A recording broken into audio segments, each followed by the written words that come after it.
Blacks in technology. Blacks in technology. Blacks in technology. Blacks in technology. Blacks in technology. Blacks in technology.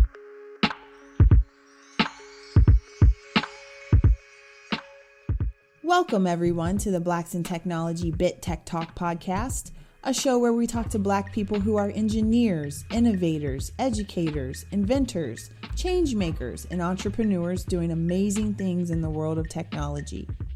The Bit Tech Talk podcast is where they show how they are stomping the divide by sharing their stories, experiences, ideas, knowledge, and perspective on tech with the Bit community. Chanel Power is an experienced chemist and a mathematician turned software engineer. She's also the founder and CEO of the MentorMe Collective, an organization that provides free technical training, career coaching, mentorship programs, corporate partners, and dynamic education and development events with members that span around the globe. Chanel has also taken the New York City area by storm with her new leadership role as president of Blacks in Technology's New York City chapter. Her mission is to cultivate community, develop Black talent, and amplify awareness and training resources that will increase Black representation in the tech industry across the Tri-City area. And now, your host of the Bit Tech Talk podcast, Greg Greenlee. Hey, Chanel, welcome to the podcast. Hey, I'm excited to be here. I'm excited to have you after some weeks or even months of email tag and cancellations and things like that. On my part, I'll admit, things got kind of busy, but I'm glad that we were able to get you on a podcast. I'm excited. This has been one of the pillars of my technical journey following the Blacks in Technology Foundation and even the different chapters. So I'm very excited to be here. This is quite nostalgic. Tell us a little bit about yourself, where you're from, a little bit of your education, things like that. Absolutely. So, I am New York. I am born and raised from New York City, Queens to be exact. I was born and raised from hey, you know what's up. But yeah, my mom was a single mom. She raised us in the faith, and obviously growing up in church, growing up with education also being at the forefront of our household, there was no room for mediocrity. So that is where my background in mathematics and chemistry came into play. My mom recognized early, you can say she identified early on that I was very gifted in those spaces. And so she continued to have me hone in on that. I am a software engineer also at Apple, doing some really, really incredible work here with our financial payments team. So very excited about that. And so outside of that also, I have an organization called MentorMe Collective, where it is our goal to democratize tech and also enable equity through innovative educational programs in pursuit to close the Black wealth gap. So just really excited, common themes of service, community, and people really rang true throughout my journey. And so, very excited to be a part of the podcast. Very cool. I'm guessing you attended college? Absolutely, yes. What college did you go to? I went to UMBC in Baltimore County. A lot of people, you think that, it's the University of Maryland with the Terps, even though, go Terps. But we're the Retrievers, so go Retrievers. The Golden Retrievers, really? I never heard Yes. Yep. What was the mascot an actual Golden Retriever? It was the Chocolate Retriever. I don't know what the name of the chocolate one is. I'm just going to call him the chocolate one. Nice. So you're an experienced chemist, mathematician. How'd you said your mom kind of recognized your high, aptitude for math and chemistry. How did that come about? And how did she recognize that? Were you like writing complex equations on the window, and how did that come about? Yeah. So honestly, from an early age, like as early as 2. My mom always tells me the story about how my brother was preparing to go to pre-K. And I, out of nowhere, she said she doesn't even understand how I even got dressed or found a backpack. But honey, I was ready at the door talking about I want to go to school too. And so from that age, they were able to get me in. And from this preparatory school, they started noticing like different patterns of what they say there were levels of very high intellect, right? With how I identified patterns, how I was early on with knowing like my numbers, like the alphabet, and even down to understanding how to build sentences and communicate.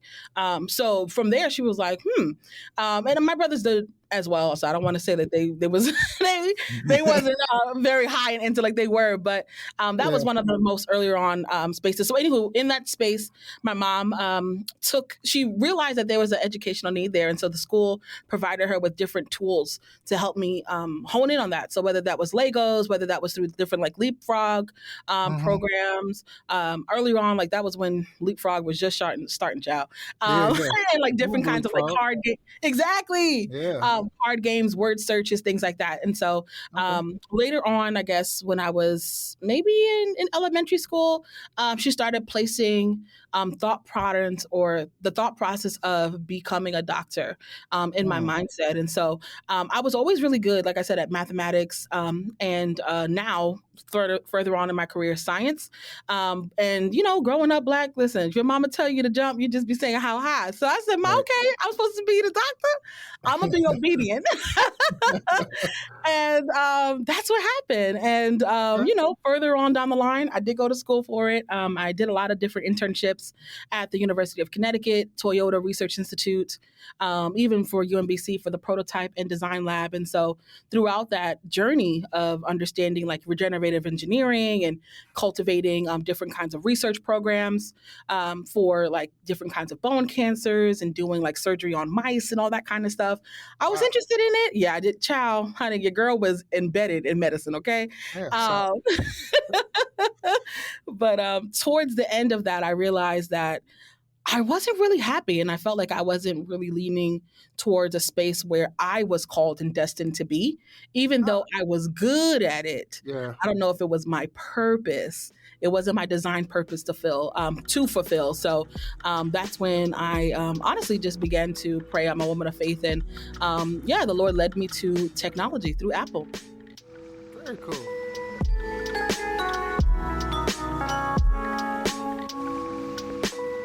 BIT is always focused on forming new partnerships and opportunities to assist the community and our members with their continued professional growth and development. If you'd like to partner with us, send an email, inquiries@blacksintechnology.net. So going back a little bit, what's the life of a... So did you work as a chemist or more of a, you know, on the mathematician side of things? That's such a great question. So I did both.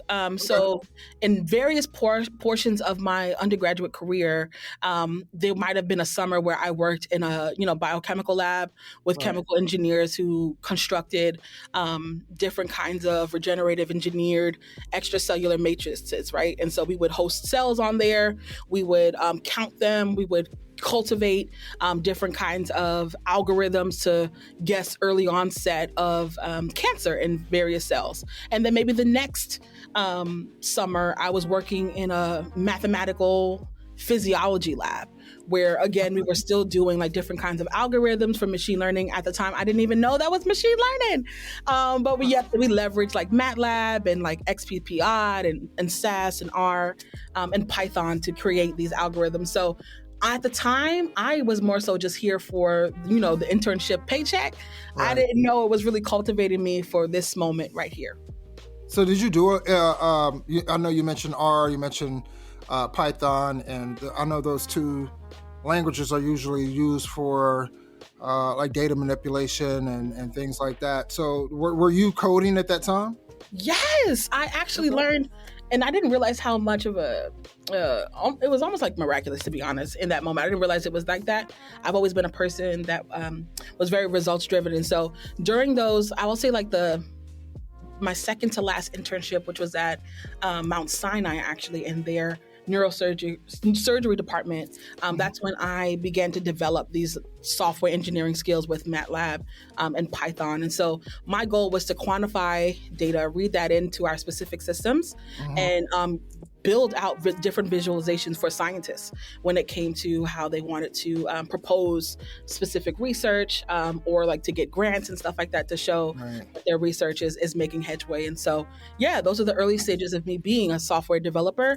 Sorry, not software developer. I'll say more so like research, software engineer, and then now obviously software.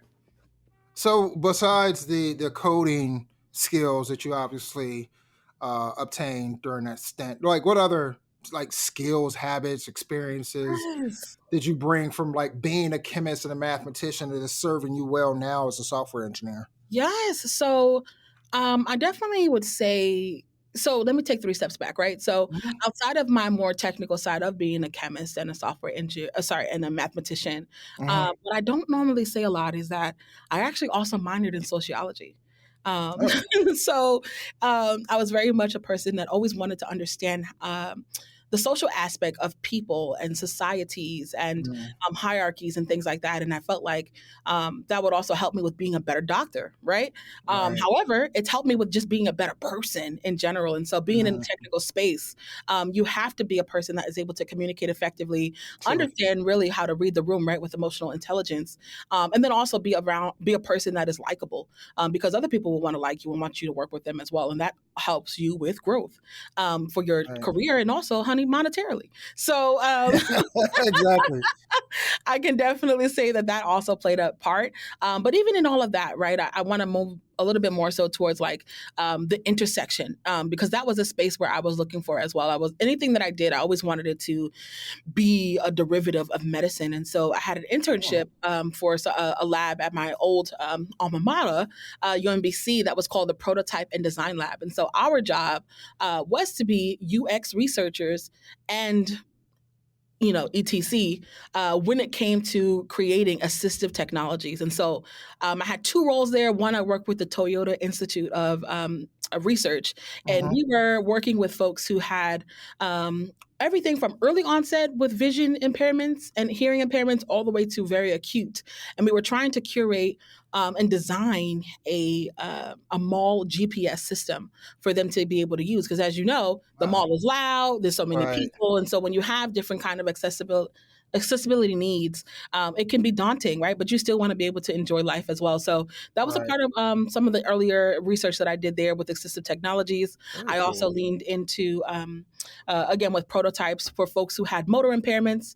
We created different kinds of irregularly shaped 3D prints to help them with their grips. So if they were like, regular things that we probably take for granted, like opening up a door or holding our pencil or even holding a toothbrush, they needed grips for. And so myself and other researchers were able to, kind of interview them, have them like squeeze different kinds of putty. From there, we did like different kinds of scans with our 3D printer and was able to curate, a very affordable version of technology for them to use every day. That's pretty cool. Did you find that work? I mean, because now as a software engineer, full-time software engineer, and I don't know, like, you're working in, I guess, with the financial payment systems for Apple. Do you miss that kind of fulfilling work that led directly to helping people as opposed to kind of what you do now? Or that's a really good question. So again, most people don't know this as well. I actually started my career at Apple in retail. And so in the retail space, I was called a creative, which is like almost like a teacher that helps teach folks about our technology. Everything from how to use it to how to use it if you have specific disabilities, and then also how to enjoy and enrich your life. And so my specific role as a creative was to lean into the accessibility space, because again, when I was taking my year off, I was like, okay, as long as I'm doing something that is adjacent to medicine, then I can do this. And so that's why I leaned into accessibility there. And it was my job to host different kinds of career sessions with Johns Hopkins doctors and University of Maryland doctors who, again, dealt with early onset patients for hearing impairments. vision impairments, motor impairments as well, and even down to very acute. So I was teaching them how to utilize our technologies to help their patients when it came to continuing I shouldn't say regular life, but, everyday life as normal as it possibly could still be. And so I did that for about a year and a half, or even 2 years actually, and then I transferred or transitioned into the more technical role that I have now. But to your I guess to your point and to your question, do I miss it? I will say I don't specifically miss like the accessibility, like the more like vigorous, like how do you say, the rigorous development of like curriculum in that part, because I'm able to implement like curriculum and content in the the processes that we have, for the software that we're building here. So everything that I did, I didn't have a chance to miss simply because I'm able to still utilize that, but just in a different way.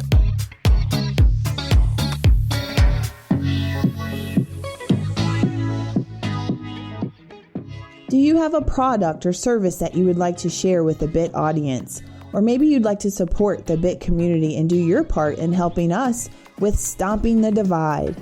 Start by sponsoring one of our podcasts. Please email us at contactus@blacksintechnology.net.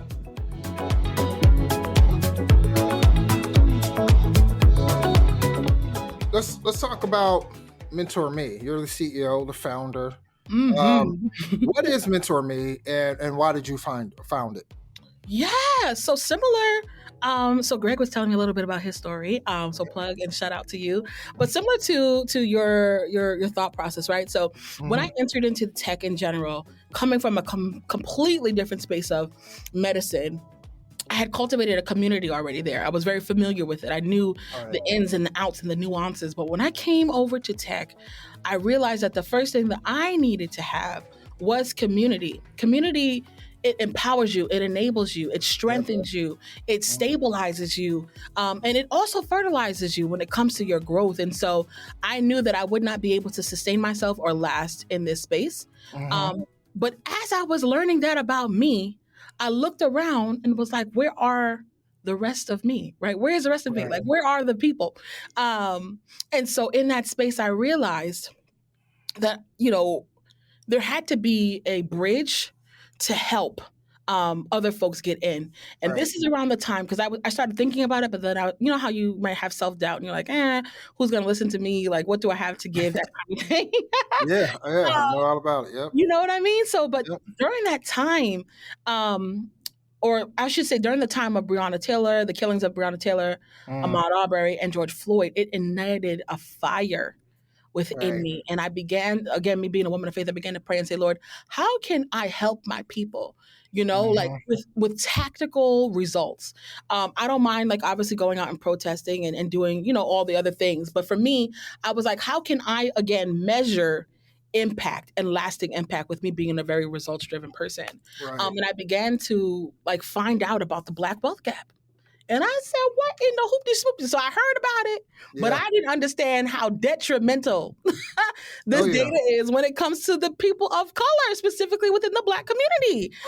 And I said, Lord, I know what kind of freedom I have experienced financially, being able to liberate even my family and give them experiences. For instance, I was able to afford a tomahawk steak for my uncle, but and let me say this. My uncle is a man who loves steak and potatoes, okay?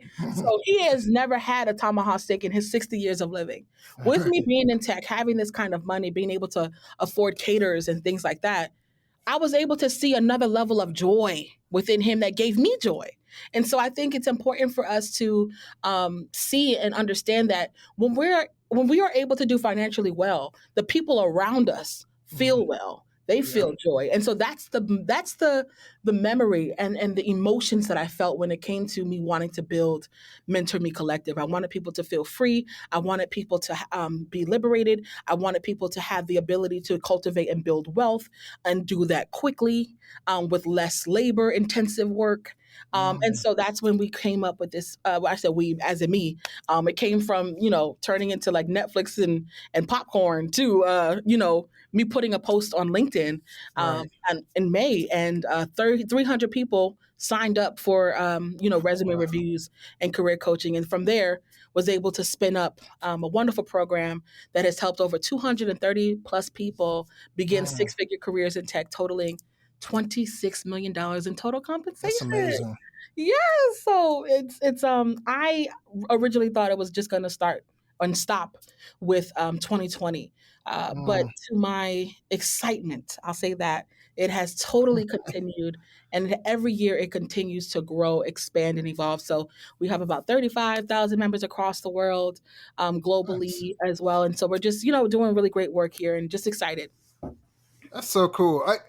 Your story is very similar to my story, and even when you get down to talking about financial independence and Hmm. building wealth, and because a lot of people think that, and I have to remind people at times, like, I'm not here to solve your diversity problems. Hmm. Like, I have to sometimes let organizations know I'll assist you, Hmm. given the programs that we have, given the access to the pipeline that we have, but I'm not here to solve it. Hmm.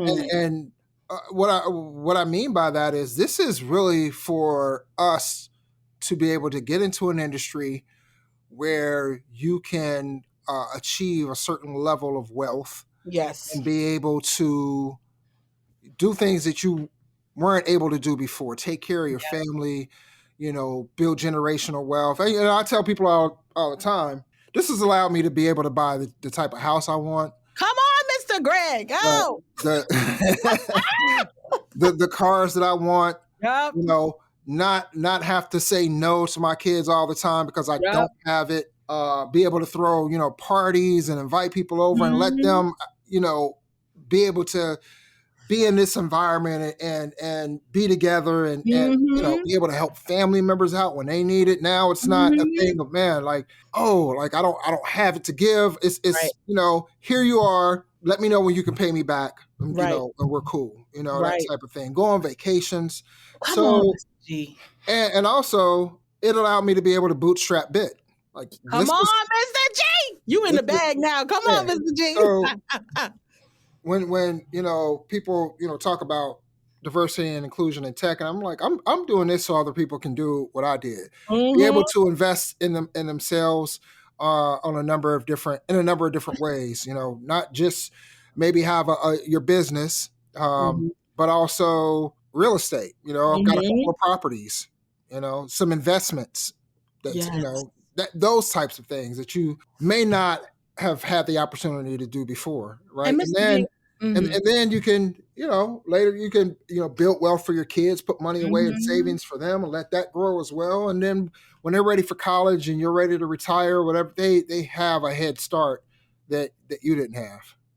And the common theme that you just said here that is so powerful was that money allows you to have experiences that give you joy and fulfillment. Yes. I mean, and again, it wasn't until just, I mean, what, 40, 50 years ago, we were able to even have these kind of jobs, right? Like Yeah. 60 Oh years yeah. ago. So thinking about, first of all, not being able to have the ability and the freedom to read and learn. Yeah. Now, okay, you can read and learn, but it has to be segregated and you can only be this kind of person in society, right? Right. And have this kind of job. Then it translating into, okay, now we have to have equal opportunity and things like that. And, obviously through the different wonderful work that our champions have done, Martin Right. Luther King, Jesse Jackson, and so on and so forth. But I just want to say, like, it was never intended for us to have joy, peace, Hmm. freedom when it Yeah. came to having finances of a certain caliber. Right. So now being able to be here, it's important for us as a people to let go of the comfortability of mindset of, well, Hmm. I'm good, so that's all that matters. You Yeah. know, we have to take that away, and honestly, sometimes it even creates like a level of elitism in our mentality. But we have to understand that Boy. we have Yeah. to build as what I'm saying. We have to lift as we climb. Yeah. Because if it was not for, honey, all the people that came before us, you would have nowhere to stand, sit, or even have a table or a Right. chair at the table. Right. Let me not get to going down that child because here I am with the passionate, the No, passionate conversation, but it's so important.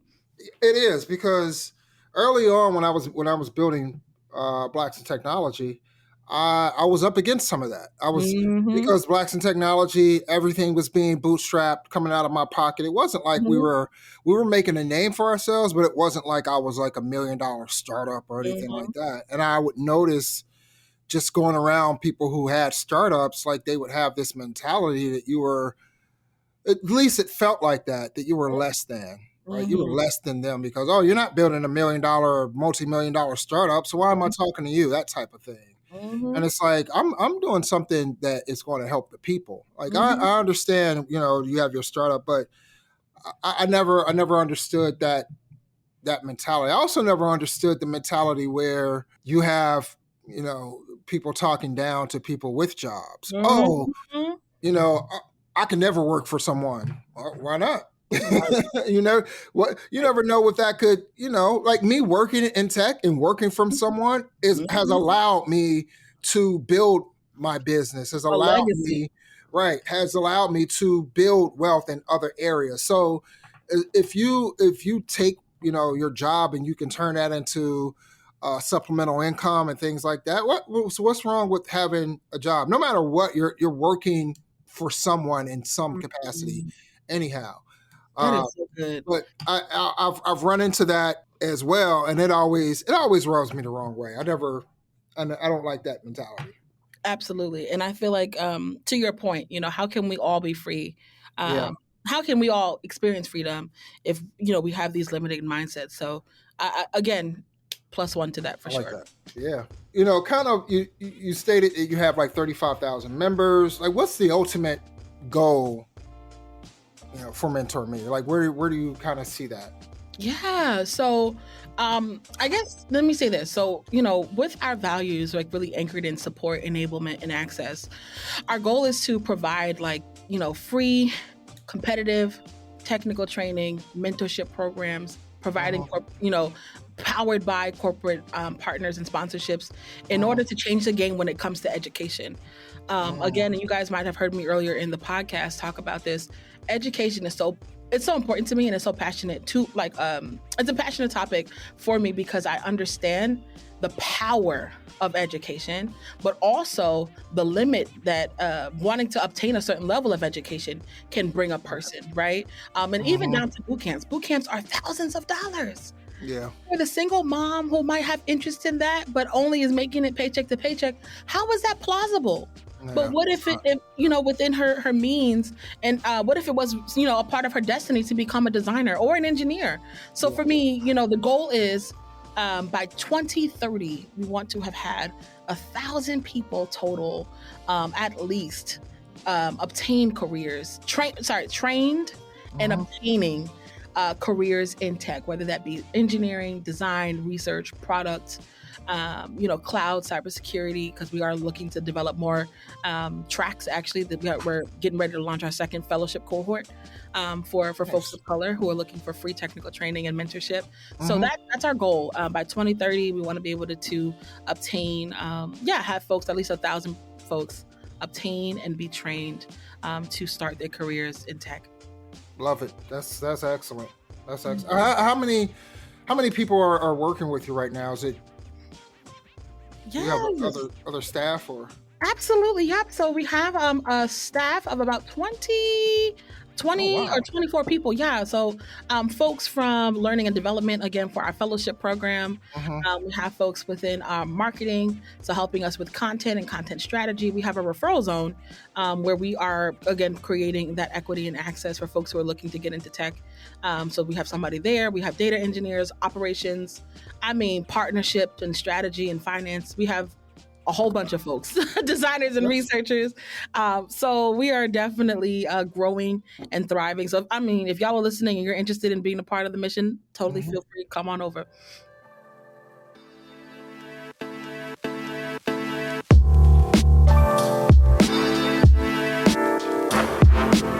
What's up, everyone?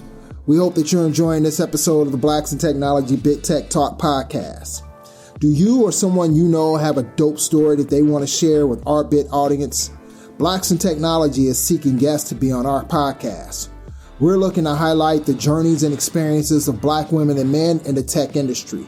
So if you know of someone, send them our way. Shoot us an email, to contact us at blacksintechnology.net or click on the link in the show notes and fill out our form.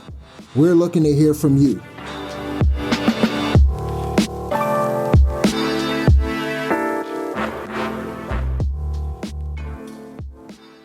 So let's switch gears here. Let's talk about your participation with BIT. You're the president of the New York City chapter. Once held by our executive director, Dennis Schultz. Tell us how that whole thing came about. First of all, I love Mr. D. Okay, Mr. D is a mentor of mine. I've been watching him. Okay, I know he hates when I do this because I give him so many props. Yes, because he is there was some behind the scenes things that happened in the past couple of years, and he's really been a lifesaver. And he's there was some other things that were going down that were impacting me in a negative way, and he just kind of held the fort, held me down. Wow. And so I always give him his due because he's like people, they ask me the question like, oh, so do you do BIT full time? And I'm like, no. So they say, oh, you have the for-profit business for BIT, you have a nonprofit, and you work, and you have a family and 2 young kids that you see. I'm like, yeah. How do you do all this? And I look at Dennis that way. I'm like, man, how do you manage? Because under his leadership as executive director, like BIT has really exploded. And I'm always just like, and I'm still pretty much involved in everything like that. But he just essentially kind of like took the reins and just steered this whole thing. And he's I don't know, that's my brother. I love him, and I love that so much. It's so beautiful to just hear you and how you talk about him. Again, not to throw shade, but you really normally don't hear a lot of leaders talk with that much appreciation and love. So I definitely want to give you a shout out for that. And also, I know it's hard to sometimes let go of the reins and let someone else kind of help steering your vision. So also giving you flowers for that. And, trusting Mr. D to help you with implementing this vision. But yeah, Mr. D has meant so much to me. When I first got into tech, you all was the first community that I joined. I literally went on Google and Googled Blacks in Technology, and not in technology, but I said Black technology community. And you all were the first person, to join. So I joined online, honey. I got the Slack information and I was plugged in. And even folks from there, I was able to actually grow like my mentorship program again back in 2020. That's where some of the folks came from too. So anyway, BIT means so much to me, and I'm very honored and grateful to be a part of the New York City chapter. Over the past 2 years, I've been very much involved again with building MentorMe Collective. But to your point, I don't want to just. I'm a person that doesn't want to just feel like I'm siloing myself from the other spaces around me, right? Especially when there's so much things that we each can give each other, and there's so many blocks that we have when it comes to building, right, for our lives. And so for me, I reached out to Mr. D, really just wanting to be a part in any kind of way. Didn't even know there was an opening for the presidency spot. But I told him, I said, hey, I definitely would love to kind of be a part in any kind of leadership capacity where I can help curate like workforce development or like helping with like resumes and all the stuff that I do with MentorMe Collective. I was like, I want to be able to do that here because you all helped me, gave me confidence, gave me wisdom, gave me love and support. So I was raised, honey. You don't forget about the people that started with you. So I wanted to give back in that way, and that's when he presented me with this opportunity, which I was not only honored that he did, but I took it and ran with it. You hear me? Because I know how much it means and will mean also to the New York City community. So I'm very excited to be a part and to cultivate community, cultivate relationships, build partnerships, and see the folks in New York City grow and again obtain those careers that they may not have had, or if they do have, if they're looking to connect with people that they might not have known, honey, we're going to build that community. Very cool, very cool. Well, we're happy to have you, definitely. And it's so good to hear you, because we've been communicating through email and everything like that, Mhm. and it's just so great to hear your enthusiasm. And I'm pretty sure you bring that to the table with anything that you do, and that Mhm. serves Bit well, and I'm pretty sure it serves MentorMe well. But I know that's the type of attitude and that we need, because one of the things with Bit is you have people that may be new to tech, Mhm. and sometimes it can be intimidating to Mhm. reach out and ask for help, Mhm. especially if you're in a leadership position and those people don't want to feel like they're bugging you. Um, Child, yes. it's good to kind of have that attitude so that people feel invited, they feel included. So Yes. I love hearing it.